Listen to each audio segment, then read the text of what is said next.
Euh, on aimerait avoir votre ressenti, bien entendu, après ce match et cette élimination face au pays hôte.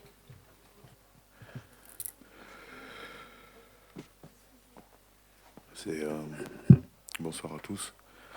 Bonsoir à tous, pardon. C'est très difficile à encaisser. Après, on a été capable de faire un bon match. Par moments, c'était un grand match. Et puis, c'est un petit peu écroulé dans les dernières minutes. Après, c'est vrai que l'arbitre nous a bien aidé aussi nous a bien aidé aussi. Je l'avais dit en conférence de presse, j'espère que ça allait pas se jouer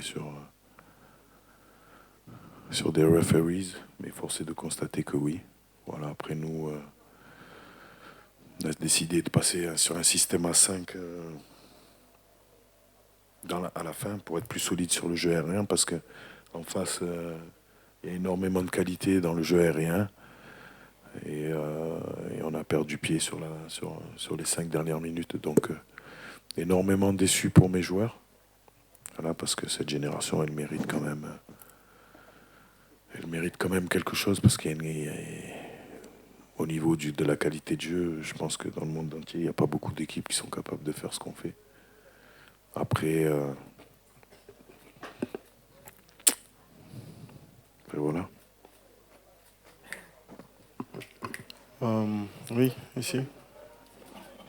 Oui, bonsoir coach. Chez nous en Côte d'Ivoire, on dit Yako, Yako encore. Quand vous dites dans ce match, vous avez eu un pénalty que vous avez raté, il y a eu 2 cartons rouges. Pratiquement la Côte d'Ivoire a joué les 2 genoux à terre vers la fin du match. Et vous parlez de l'arbitrage. Est-ce que vous n'êtes pas un mauvais perdant? Merci. Bien sûr que je suis un mauvais perdant. Bien sûr que je suis un mauvais perdant. Ce qu'il y a de bien dans le football, c'est que il peut toujours se passer quelque chose. Moi, j'ai pris le parti de donner comme objectif à mes joueurs de bien jouer pour gagner. Donc, je pense qu'on a développé du jeu, des actions très intéressantes. Euh, sur 2 pénaltys, ouais, il y en a un qui est sifflé. Moi, j'ai mon joueur Kiki, il n'y a pas longtemps, qui veut faire une tête et le ballon lui retombe sur la main et on siffle pénalty. Donc, il faudra qu'on m'explique quelle est vraiment la règle des mains. Ça, c'est la première. La deuxième, carton rouge. Le carton rouge, il est mérité, puisque j'ai mon joueur qui part tout seul au but, qui fait un crochet, et annihilation d'occasion de but. Voilà. Derrière, je le répète, bon, parce que je l'ai déjà dit en conférence de presse, euh, en interview flash, il fallait qu'on soit beaucoup plus solide. Ça, c'est l'arbitre nous a pas aidé à être moins solide, mais aussi, c'est vrai qu'il y a des fautes qui comme par hasard, dans les 5, 10 dernières minutes du match, il y a des fautes qui sont litigieuses. Maintenant, nous, il faut qu'on soit beaucoup plus solide sur ces phases arrêtées. Et je le répète, on savait que c'était une force de la Côte d'Ivoire. Coach, par ici, bonsoir. Mustapha Kessous, Le Monde. Après votre victoire face au Burkina Faso, je vous avais posé la question sur l'irrationalité du football. Vous nous aviez raconté une anecdote à l'époque où vous entraîniez le Marseille. Est-ce que ce soir, après ce match face à la Côte d'Ivoire, vous revivez une sorte de forme d'irrationalité dans le foot, dans ce match? Merci.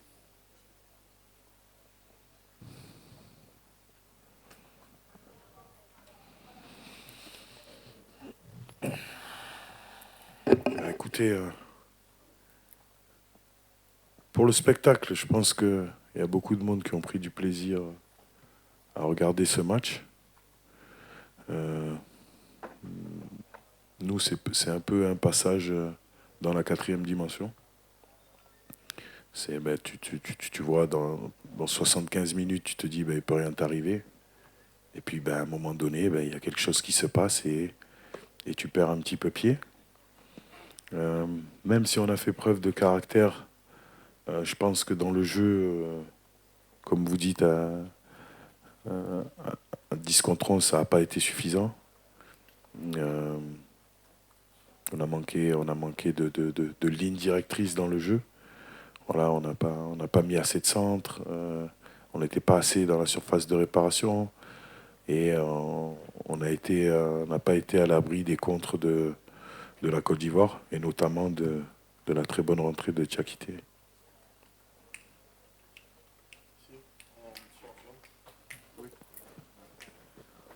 Amadou Ndim, du journal Le Point Mali. Et coach, est-ce que vous ne pensez pas aujourd'hui que vous avez fait aujourd'hui un coaching désastreux qui a déjà déstabilisé toute l'équipe malienne presque vers la fin du jeu? Vous avez fait sortir vos joueurs offensifs pour renforcer votre défense au lieu de chercher à attaquer, marquer le deuxième but et tuer le match.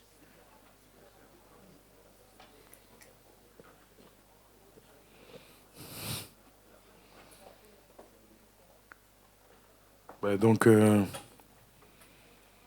comme je l'ai dit avant, c'est des bonnes questions, ça. Comme je l'ai dit avant, on a pris le parti dans les 5-10 dernières minutes de jouer à 5, parce qu'on voyait qu'on était en difficulté sur du jeu aérien. Donc on a voulu renforcer l'axe central. Et pour renforcer l'axe, il faut sortir des joueurs. Lassine était très touché. Je parle sur le point physique. Et puis après, si ça avait marché, on aurait dit ouais, coach, tu as fait un beau coaching. Là, ça n'a pas marché. Voilà. Encore une fois, comme je l'ai dit, on n'a pas été bon sur ces phases arrêtées. Maintenant, si ça te plaît de dire que c'est moi qui fais un mauvais coaching, il n'y a pas de souci. Hein. Tu penses ce que tu veux et tu dis ce que tu veux. Voilà. Bonsoir Eric, bonsoir tout le monde. Diakité Salif du Mali. Alors moi quand même j'ai l'impression que le scénario de 2019 s'est répété, c'est-à-dire Mali-Côte d'Ivoire 8e de finale, le Mali joue, c'est la Côte d'Ivoire qui gagne. Cette année encore, le Mali joue, c'est la Côte d'Ivoire qui gagne. Est-ce que vous, en tant que sélectionneur, vous avez tiré des enseignements de l'édition 2019 pour préparer ce match, même s'il est vrai que vous n'étiez pas là en 2019? Merci. Moi, je pense quand même que sur ce match de 2024, je pense que on a quand même, il y avait une qualité de jeu un peu meilleure. Maintenant, comme tu l'as dit, c'est vrai que là, sur ces deux matchs, le Mali, on gagne au point, mais à la fin, on perd le match. Maintenant, comme je le disais tout à l'heure en interview, il y a un bilan qui va être fait. Il y a un bilan qui va être fait. Les joueurs, au niveau des joueurs, au niveau du staff. Et ensuite, il y a un bilan qui va être fait avec la fédération. Voilà, pour essayer d'analyser ce tournoi, qu'est-ce qui a été, qu'est-ce qui n'a pas été. Et puis après, on discutera tous très tranquillement pour voir de quoi l'avenir est fait.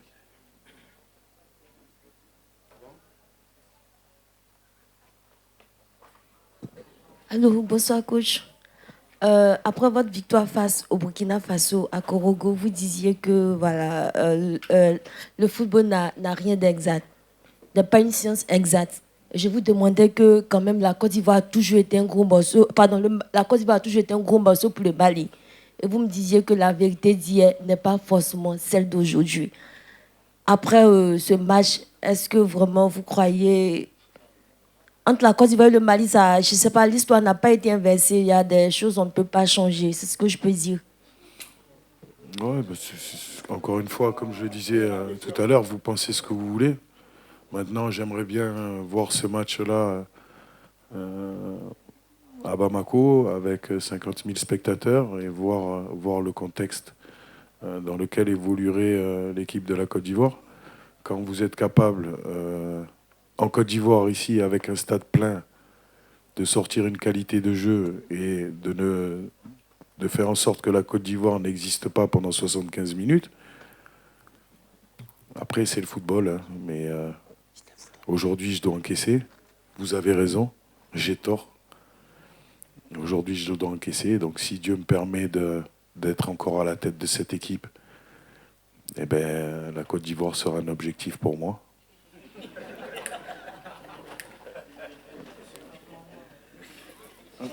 Oui.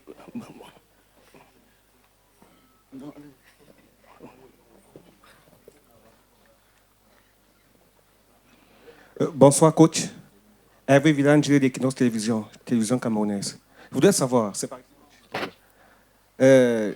voudrais savoir, coach, est-ce qu'il ne nous a pas manqué tout simplement de l'audace ce soir? Parce qu'on a vu ce plan de jeu, presque rien à vous reprocher, sauf que à la fin, c'est la Côte d'Ivoire qui gagne. Merci beaucoup. Comme je viens je vais le répéter, à la 80e, en voyant que la Côte d'Ivoire commençait à allonger, à faire du jeu long, on a décidé, et qu'on a vu qu'on était un petit peu en difficulté, on a décidé de faire rentrer un défenseur pour être dans une défense à 5 et pour être, on va dire, en surnombre contre les deux attaquants. Maintenant, on a pêché. Je ne sais pas si c'est de l'audace. Si ça avait marché, on aurait dit, ben, Eric, tu as fait preuve d'audace. Là, ça n'a pas marché. Donc, comme je le répète, ben, moi, il faut que j'encaisse. Il faut que mes joueurs encaissent. Et puis, on doit analyser tout ça pour progresser. Parce que, encore une fois, je le répète, Eric Sékouchel, c'est une chose, mais les entraîneurs sont là et partent. Et les joueurs sont là aussi et partent. Le Mali reste, l'équipe nationale reste. Donc là, les joueurs, certains vont être assez forts mentalement pour continuer. Il y en a d'autres peut-être qui seront moins forts. Donc là, aujourd'hui, on va analyser tout ça et faire un bilan. Mais je ne pense pas qu'on a moqué d'audace. Bonsoir, Moustapha Diawara du journal de Sirso. Coach du journal de Sirso Mali, oui. Au fait, le public bamakois voudrait bien faire la fête ce soir, mais vous les avez plongés dans un sommeil forcé. Quel est votre message à leur endroit? C'est un public qui était là. Malgré tout ce que le pays connaît, il vous a soutenu. Comme la presse sportive malienne aussi, les supporters maliens. Maintenant, si Dieu décide que vous restez ou que vous partez, nous voudrions bien entendre un message à leur endroit, si vous voulez bien.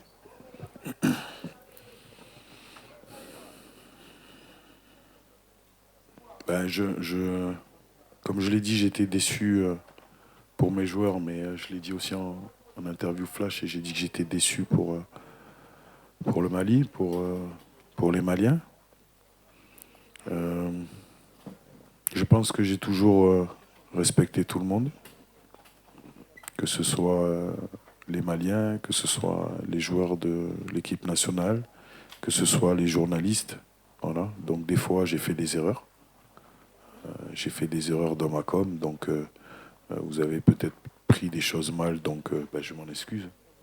Voilà, maintenant, je ne vais pas m'excuser parce qu'on a perdu. Voilà, on est tombé sur une équipe qui a eu la chance de nous gagner. Voilà, nous, on a joué à 100%. Les joueurs se sont arrachés. On a eu une qualité de jeu certaine. Maintenant, je suis déçu pour mes joueurs. Je suis déçu pour vous parce que vous méritez mieux. La presse sportive malienne mérite mieux. Je suis déçu pour le Mali, comme tu viens de le dire, parce qu'on est dans une situation compliquée et que ça pouvait faire du bien. D'ailleurs, je leur en ai parlé dans ma causerie. Mais, voilà, c'est vrai que c'est un échec. Mais dans la vie, il faut savoir relever la tête. Il faut savoir relever la tête et avancer. Le premier responsable, c'est moi. Donc, comme je vais le répéter encore une fois, donc, parce que je ne vais pas rentrer chez moi, je vais aller à Bamako, je vais avoir une discussion avec la fédération, avec le ministère, et puis on va voir qu'est-ce qu'on fait.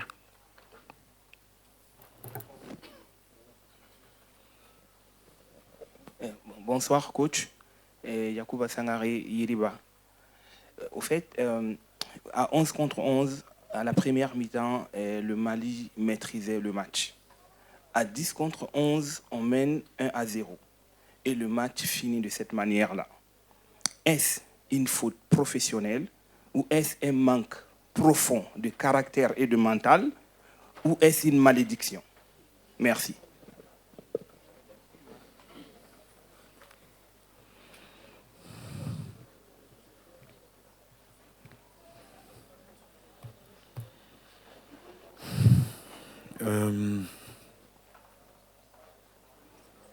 Je pense pas que ce soit une faute professionnelle. Parce qu'une faute professionnelle, c'est-à-dire on s'arrête de jouer, on court plus et tout le monde veut sortir. Voilà, je pense que c'est plutôt, je vais le répéter encore une fois, la qualité de la Côte d'Ivoire sur le jeu aérien. On n'a pas su répondre. 75e minute, on s'effondre un petit peu sur ce jeu aérien. Après, sur 10 contre 11, si vous connaissez le foot, vous savez que des fois, une équipe qui est à 10, et même souvent, son état d'esprit est décuplé. Voilà, même s'ils sont un joueur en moins, ils ont cette envie de s'accrocher. Et la vérité, c'est que la Côte d'Ivoire, ils reviennent de très loin, mais aujourd'hui, ils sont en demi-finale. Ils ont cette énergie. Ils ont aussi, parce qu'il en faut dans le foot, c'est ce petit brin de chance. Ils ont des qualités. Et ils méritent cette demi-finale sur leur qualité. Maintenant, nous, là, on l'a mérité aussi. Maintenant, je ne sais pas si c'est une malédiction. Malédiction. De qui elle viendrait, cette malédiction? Je sais pas. Voilà, aujourd'hui, mon sentiment, c'est de la déception. De la déception pour, encore une fois, pour mes joueurs. De la déception pour toi et tes confrères. Et la déception pour le Mali. Et encore une fois, je vais le répéter, c'est moi le premier responsable. Mais c'est pas vous, c'est pas toi. C'est moi le premier responsable. J'ai fait des choix. Je vais les assumer. Et puis, on se retrouvera dans une petite dizaine de jours à Bamako. Et puis, on verra ce qu'on décide de faire tous ensemble. Merci à tous. Merci beaucoup, coach, et bonne chance pour la suite. Merci.